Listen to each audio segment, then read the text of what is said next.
O trabalho físico era difícil, mas o mais difícil era não ter liberdade de fé. Não podíamos orar livremente.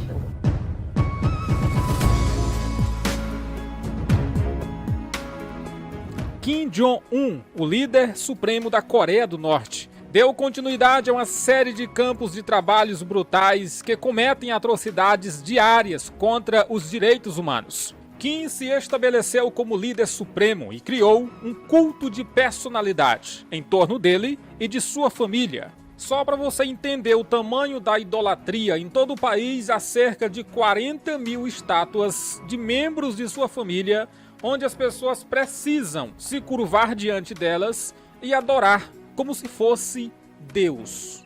Os norte-coreanos são obrigados a adorar, se curvar diante das imagens, limpar e cultuar toda a família Kim.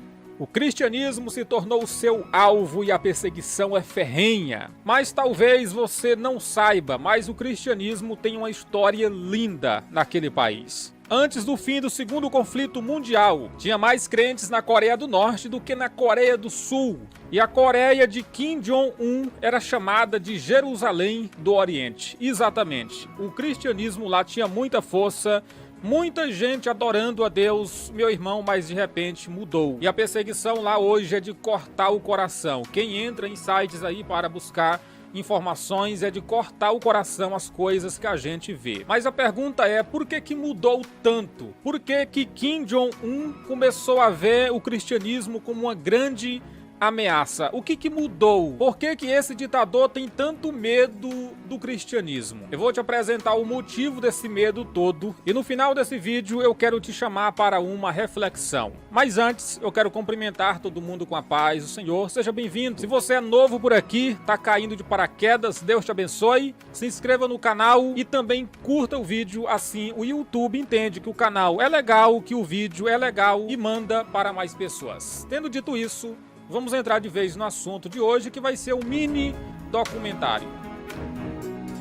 Como falamos, a Coreia do Norte já foi chamada de Jerusalém do Oriente, um país onde a concentração cristã era altíssima. Mas mesmo diante de tanta perseguição, a chama do evangelho não tem se apagado naquele lugar. As estimativas variam de quantos cristãos ainda permanecem servindo a Deus na Coreia do Norte, mas segundo a ONG Portas Abertas, hoje tem mais de 300 mil pessoas adorando a Jesus e professando que só Ele é o Salvador da humanidade. Meu irmão, glória a Deus por isso. Glória a Deus. Mesmo diante de tanta perseguição, ainda tem gente professando a fé em Jesus de Nazaré. Eu estava vendo uma matéria recentemente, uma menina cristã da Coreia do Norte dizendo o seguinte, que durante alguns cultos, eles fazem todo o culto no escuro, exatamente, para ninguém se ver, para se por acaso alguns deles chegar a ser preso, essa pessoa que foi preso não conseguir identificar mais ninguém.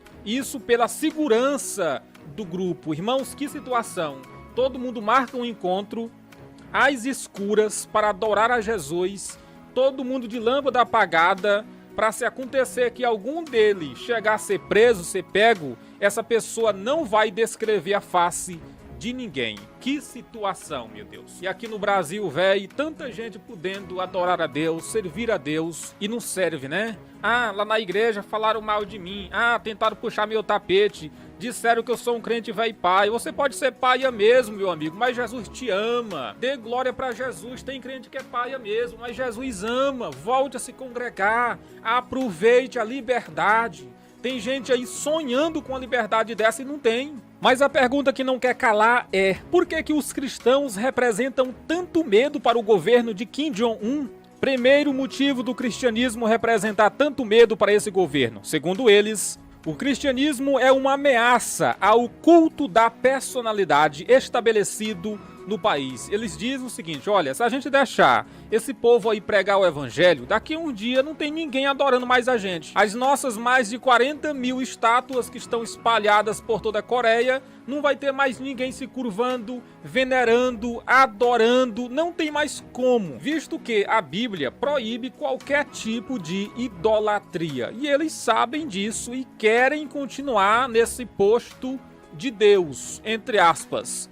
Deus pôde, como a gente fala no Maranhão. Do nascimento até a morte, os cidadãos norte-coreanos aprendem a adorar a família Kim. Ou seja, eles são obrigados a aprender na escola tudo sobre a família Kim. Isso acontece através de propagandas na televisão, através de alto-falantes nas empresas, nas praças, exatamente. Tem toda uma política para propagar isso. Essa família é importante. O governo ensina que no país não pode ter nenhuma outra personalidade controlando as massas, ou seja, a ideia de ter mais alguém fora da família Kim sendo influência, não pode. Ou seja, Jesus não pode estar lá dentro influenciando a nação, porque Jesus não é da família Kim. Olha que coisa, né? O site oficial do regime norte-coreano diz o seguinte: os mestres da revolução e da construção são as massas do povo e que também são a força matriz da revolução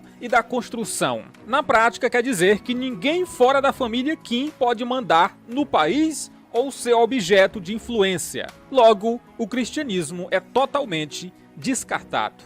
Próximo motivo: o cristianismo daria para os norte-coreanos uma nova identidade, coisa que é completamente proibida pelo governo. Ninguém pode ter uma identidade própria. Não! Você tem que vestir o que o povo daqui veste, o seu corte de cabelo tem que ser igual a todo mundo, inclusive lá ninguém pode usar jeans, isso por causa da raiva que eles têm dos americanos, e eles enxergam o cristianismo como uma coisa que não pode ser integrada à nação, porque o cristianismo vai desmanchar logo tudo isso. Jesus vai dizer logo o seguinte: olha, ninguém aqui precisa ficar preso. Você pode ter a sua própria identidade. Você pode mudar o corte do seu cabelo. Você pode vestir uma camisa como essa daqui que eu estou vestido. Não tem nadinha. Exatamente, o cristianismo dá liberdade para a pessoa ter a sua própria identidade. Você não vai ser mais um prisioneiro, você vai ser livre. É claro que essa liberdade que Jesus dá não é uma liberdade para o pecado, mas uma liberdade para você viver feliz para Deus. Ou seja, sem dizer o seguinte: eu não posso cortar meu cabelo desse jeito porque o governo não deixa. Eu não posso vestir jeans porque o governo não deixa. Não, irmãos, o cristianismo tá com os pés nisso tudo. Exatamente, então esses são os motivos pelos quais eles temem tanto o cristianismo. O governo de Kim Jong-un sabe que uma vez os norte-coreanos conhecendo a Jesus, eles não ficarão mais debaixo de suas mentiras e de seus enganos. Queridos, e uma coisa é fato: o que tem de mentira dentro da Coreia do Norte não é brincadeira. Os turistas, quando visitam a capital do país, Pyongyang, eles enxergam uma fachada, falsas igrejas. Exatamente, lá tem falsas igrejas. Para as pessoas que vêm de fora, os turistas, não sair com essa imagem da nação. Tem igreja, templo de fachada. Ou seja, é um país que vive debaixo de mentira, de engano. Eles mentem para o mundo todo. Eles dizem que lá não tem fome, não tem miséria, não tem nada disso. Mas as pessoas que já chegaram a escapar de lá, elas dizem que a situação é crítica. A alimentação é regada, é controlada. Pessoas são forçadas a trabalhos pesados e não recebem nada. O que eu acho muito estranho, irmãos, é que esse povo dos direitos humanos não falam nada e nem intervém na história.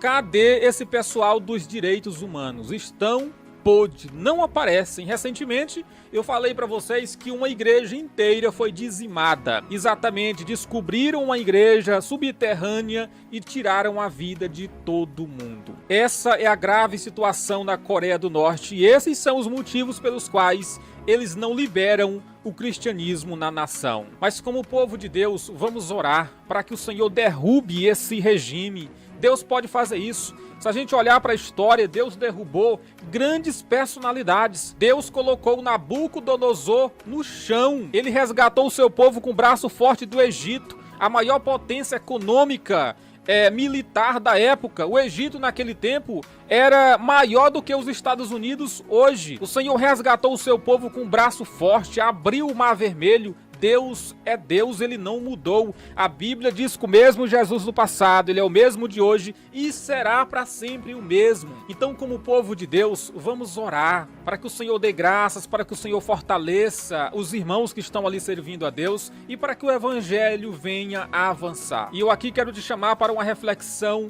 final. Em quem você está votando? Um dia lá o evangelho estava em ascensão e caiu. A chama não se apagou, mas rebaixou muito. Você pode estar colocando no poder pessoas que vão perseguir a nossa fé, a pessoa que quando chegar na prefeitura, no governo, a pessoa que quando chegar na Câmara, o vereador, enfim, cuidado com quem você vai eleger. Porque a perseguição, meu amigo, começa devagarzinho. E quando pensa que não, um país inteiro está debaixo de um poder político que oprime. Deus abençoe a igreja perseguida em todo o mundo e que mais pessoas venham se levantar corajosamente, enfrentando o que tiver de enfrentar e permanecer firme até o toque da trombeta ou até o dia de sua morte. Deus abençoe você que ficou até aqui. Amanhã estarei com vocês mais uma vez às 4 horas da tarde. Foi um prazer. Agora eu vou tomar meu café. Não vou tomar porque tá gelado, né? Aqui eu tô com o ventilador ligado e o ar. Imagina o gelo. Mas vou botar outro. Obrigado, irmãos. Muito obrigado mesmo, irmãos. Até amanhã. Deus vos abençoe no nome de Jesus.